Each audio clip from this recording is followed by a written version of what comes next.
You'll never touch this family's money. Not a single dime. That's not a threat. That's a promise." The room went still. Glasses still raised, smiles frozen, and my hands, flat under the table, stopped moving completely. But there was someone else in that room who had something to say about that, and his name was on a briefcase. My name is Deanna. I'm 39 years old. I grew up the middle child in a family that had enough money to be comfortable and enough coldness to make you forget that. My father ran a mid-sized regional construction company. My mother managed appearances the way some people manage investments, carefully, deliberately, always thinking about the return. I took a different path entirely. I became a licensed occupational therapist. I built my own small practice from nothing. I paid every single bill myself from the age of 22. Never asked for a handout, never expected one. My younger brother Troy was a different story. Troy was the one they bragged about at dinner parties.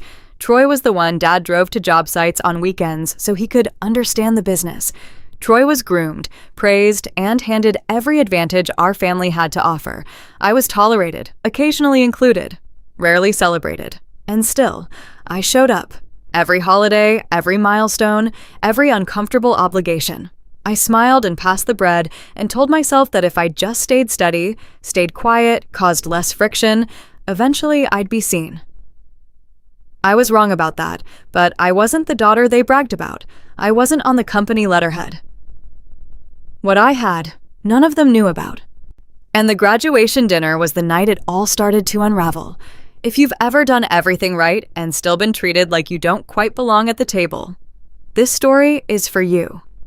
You're the one who showed up, worked hard, asked for nothing, and somehow still ended up invisible. Have you ever worked hard your whole life and still been treated like you don't belong? Tell me in the comments. Subscribe, because these stories are made for people who've been exactly where you are. And click. Like if you already feel this one. The dinner was for Troy.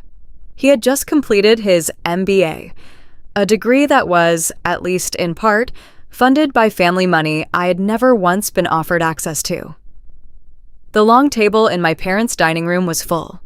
Extended family, in-laws, and seated near the far end, a man I didn't recognize, older, with a leather briefcase resting beside his chair.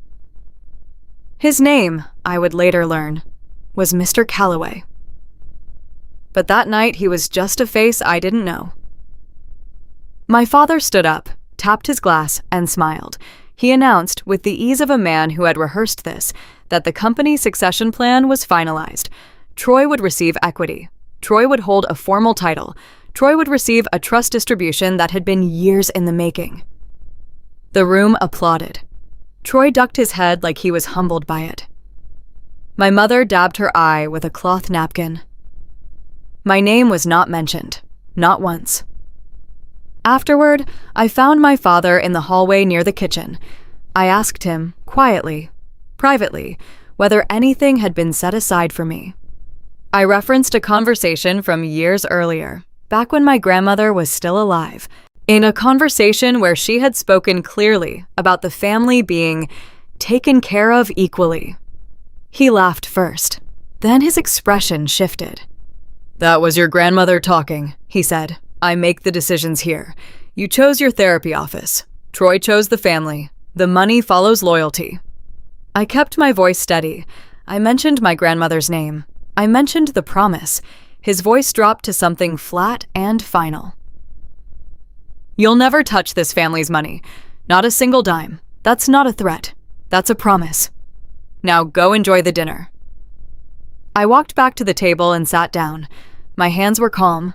My face was calm, but as I reached for my water glass, I noticed Mr. Calloway across the table, watching me with an expression I couldn't read.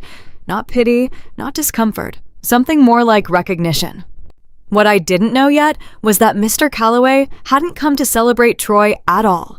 He was there because my grandmother had contacted his firm 18 months before she died, and that matter had never been fully closed.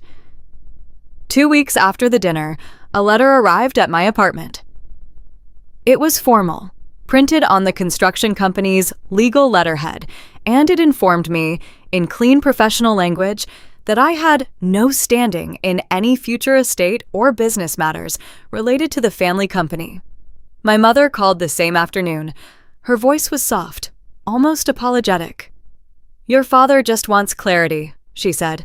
"Don't make this ugly." I set the letter on my kitchen counter and didn't respond. Then came the cousins' birthday gathering. Troy stood up halfway through the meal and announced the company's expansion, naming himself as VP. Thanking the people who actually put in the work. He looked at me once when he said it. One glance. The table laughed. My aunt leaned close to me, her voice low and sweet. "Maybe it's better this way, honey. You have your own little career." I smiled. I picked up my fork. Inside, something went very quiet. Then my mother called again. This time her voice was even softer. She said there was a document the family wanted me to sign, a family agreement, she called it, that would formally close any future claims I might have. In exchange, a one-time payment, $8,000. She framed it as generous. She framed it as closure. "It would just make things cleaner, baby," she said, "for everyone." I did not sign it. I didn't tell her why. I just said I'd think about it, and then I got quiet in a way I hadn't been before. But I stopped answering immediately. I started pulling back from family events, and I started keeping notes, dates, conversations, exact wording. I wrote down everything. I wasn't reacting anymore. I was paying attention. And the more I paid attention, the more I realized they were scared of something. I just didn't know what yet. 2 years before the graduation dinner, my grandmother passed away. In the weeks after her death, I had helped clean out her home. It was a slow, heavy kind of work. The smell of old paper and cedar and lavender soap still in the closets. The silence of a house that had always been full of her voice. Inside an old Bible on her nightstand, tucked between the pages like it had been placed there deliberately, I found a handwritten letter. It was addressed to me, by name. The letter mentioned a separate legal document, a codicil she had added to her original will. It described something she had set aside specifically for me. At the time, I read it as a sentimental note, something sweet and private. I kept it in a folder and didn't think much more about it. After the graduation dinner, I read it again. Slowly. Every line. I paid a probate research service out of my own pocket to help me understand what a codicil could mean and what it would take to locate one that had apparently never been disclosed. What they found made my stomach drop quietly, not with shock, but with a cold kind of recognition. My father had contested the codicil. He had raised a challenge on a notarization technicality shortly after my grandmother's death, and the matter had been tabled, quietly, without anyone telling me it had existed in the first place. What they didn't know was that Grandma hadn't just left me kind words.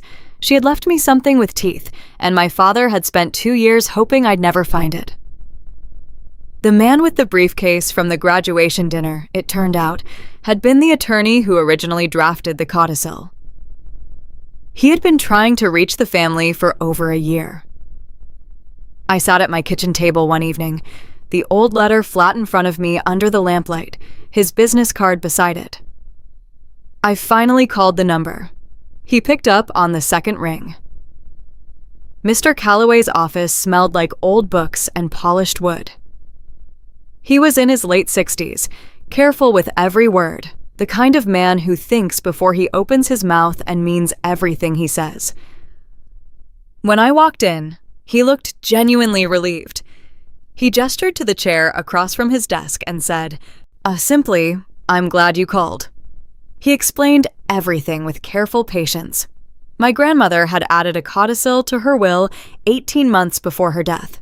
In it, she had carved out a specific asset for me alone, a rural parcel of land the family had owned for decades.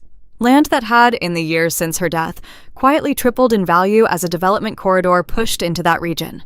My father had challenged the codicil on a technicality, a question about the notarization, and the matter had been formally tabled but never legally resolved.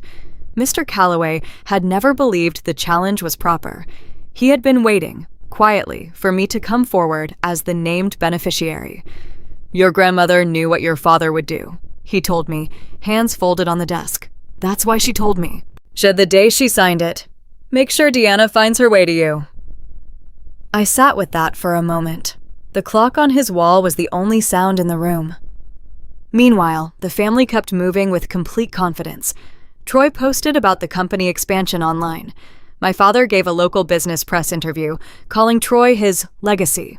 My mother stopped calling altogether. Then the $8,000 agreement was resent to me with a tighter deadline this time, which told me everything I needed to know about what they suspected was happening.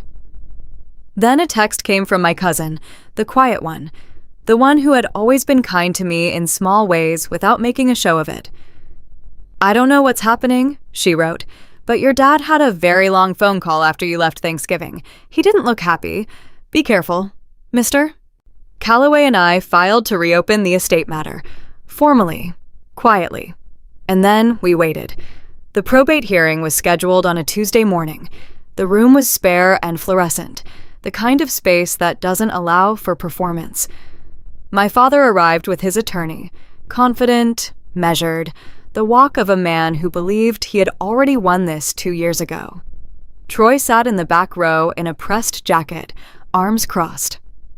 My mother did not come. Dad didn't look at me when he walked in. Mr. Calloway presented the codicil. He presented my grandmother's signed letter. He presented the supporting notarization records.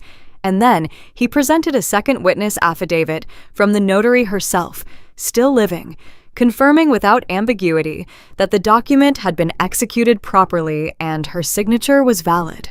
My father's attorney objected immediately on the original technicality. The same argument, the same angle. Mr. Calloway had already addressed it point by point in the filing. The judge reviewed the documents. The room was very still. I could hear someone shifting in a chair behind me. I kept my eyes forward. My father looked at me then, for the first time all morning, really looked at me, and his expression was something I had never seen on his face before. It wasn't anger, it was alarm. He leaned toward his attorney and whispered urgently. His attorney asked the judge for a recess. The judge denied it. Then my father turned to me directly. His voice was low and tight. "You're going to destroy this family over a piece of land?" I looked at him, and I didn't flinch. "No, Dad." "Like you destroyed something the day you buried a document with my name on it and told me I'd never see a dime." "I'm just finishing what Grandma started." The judge ruled. The original challenge had been procedurally improper. The codicil stood. The land asset transferred to me. Troy stood up in the back row. "This is insane. She doesn't even care about this family." "Sir," the judge said, calm and final, "sit down." My father walked past me on the way out of that room. He didn't look at me. He didn't say a word, just walked past, like I was furniture, like I had always been furniture. In the hallway, Mr. Calloway shook my hand. "Your grandmother said you'd know what to do with it." I nodded. "I already do. The land was appraised, and I sold it through a proper real estate process." The development corridor had done exactly what the market suggested it would, and the proceeds were substantial, genuinely life-changing, the kind of number that doesn't make you reckless, but does make you breathe differently. I used a portion of it to expand my practice. I hired 2 additional therapists. I built out the back suite I'd been putting off for 3 years. I kept doing the work I had always done, just with more foundation under my feet. My father didn't call. Troy sent one text, no words, just a long silence before I deleted it without responding. My mother sent a card 3 months later. I read it once, carefully, and then set it face down on the counter. My cousin, the one who warned me, got a handwritten thank you note and a long lunch where we talked about everything except the family. Some people choose kindness on their own, without being asked, without an audience. Those are the ones worth keeping. My grandmother didn't leave me that land because she pitied me. She didn't leave it out of guilt or obligation.